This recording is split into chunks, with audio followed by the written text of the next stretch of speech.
ಓಂ ಗುರು ಬ್ರಹ್ಮ ಗುರು ವಿಷ್ಣು ಗುರು ದೇವೋ ಮಹೇಶ್ವರಃ ಗುರು ಸಾಕ್ಷಾತ್ ಪರಬ್ರಹ್ಮ ತಸ್ಮೈ ಶ್ರೀ ಗುರುವೇ ನಮಃ. ಗುರುವೇ ಲೋಕರಕ್ಷಕ. ಸಮಸ್ತ ವೀಕ್ಷಕ ಬಂಧುಗಳಿಗೆ ಡಾಕ್ಟರ್ ಕೆ ಟಿ ಸೋಮಶೇಖರ್ ಸ್ವಾಮೀಜಿಯವರು ಮಾಡುವ ನಮಸ್ಕಾರಗಳು. ಬಂಧುಗಳೇ, ಶ್ರೀ ಕ್ಷೇತ್ರದಲ್ಲಿ ಭರತ ಹುಣ್ಣಿಮೆಯ ಪ್ರಯುಕ್ತವಾಗಿ ಕಾರ್ಯಸಿದ್ಧಿ ಪೂಜೆ ಹಾಗೂ ದಾರಿನಾಶ ಪೂಜೆಯನ್ನು ಪ್ರತಿ ವರ್ಷ ನಡೆಸ್ಕೊಂಡು ಬರ್ತಾ ಇದ್ದೀವಿ. ಆ ದಿನದಂದು ಕ್ಷೇತ್ರಕ್ಕೆ ಬರುವಂತಹ ಭಕ್ತಾದಿಗಳು ಅವರವರ ಕೋರಿಕೆಯನ್ನು ಒಂದು ಕಾಗದ ಮುಖೇನವಾಗಿ ಬರೆದು ₹3 ಹರಕೆಯನ್ನು ಕಟ್ಟಿ ದೇವಿ ಮನೆಯಲ್ಲಿಟ್ಟು ಪ್ರಾರ್ಥನೆ ಸಲ್ಲಿಸುತ್ತಾರೆ.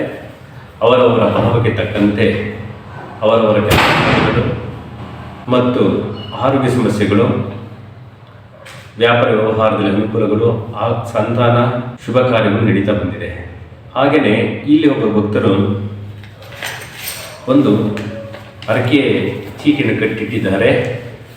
ವಿಚಾರವೇನೆಂದರೆ, ಇವತ್ತಿನ ಕರ್ನಾಟಕ ರಾಜ್ಯದ ಉಪಮುಖ್ಯಮಂತ್ರಿ ಅವರಾದಂತಹ DK ಶಿವಕುಮಾರ್ ಅವರು ಆದಷ್ಟು ಬೇಗನೆ ಮುಖ್ಯಮಂತ್ರಿ ಸ್ಥಾನವನ್ನು ಸ್ವೀಕರಿಸುವಂತೆ ಮಾಡುತ್ತದೆ ಎಂದು ಪ್ರಾರ್ಥನೆ ಸಲ್ಲಿಸಿ ಅದರಲ್ಲಿ 2 ಬೆಳ್ಳಿ ಕಣ್ಣುಗಳನ್ನು ಇಟ್ಟಿದ್ದಾರೆ.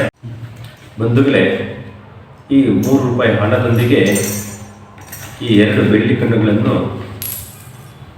ತಮ್ಮ ಹರಕೆ ಚೀಟಿಯಲ್ಲಿ ಬರೆದು ಇಟ್ಟಿದ್ದಾರೆ.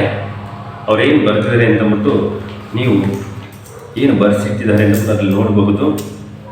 ಅವರಿಗೆ ಪರಿಪೂರ್ಣವಾಗಿ ದೇವಿಯಲ್ಲಿ ಪ್ರಾರ್ಥನೆ ಸಲ್ಲಿಸಿದ್ದಾರೆ.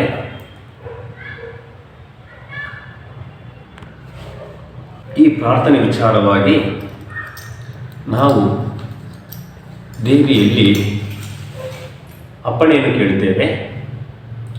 ಆ ಅಪ್ಪಣೆಯಲ್ಲಿ ದೇವಿ ಪುಷ್ಪವನ್ನು ಸುಮಾರು ಹೊತ್ತು ತಡ ಮಾಡಿ, ಅಂದರೆ 4 ನಿಮಿಷ 59 ಸೆಕೆಂಡ್ಗಳನ್ನು ತೆಗೆದುಕೊಂಡಿದ್ದಾರೆ.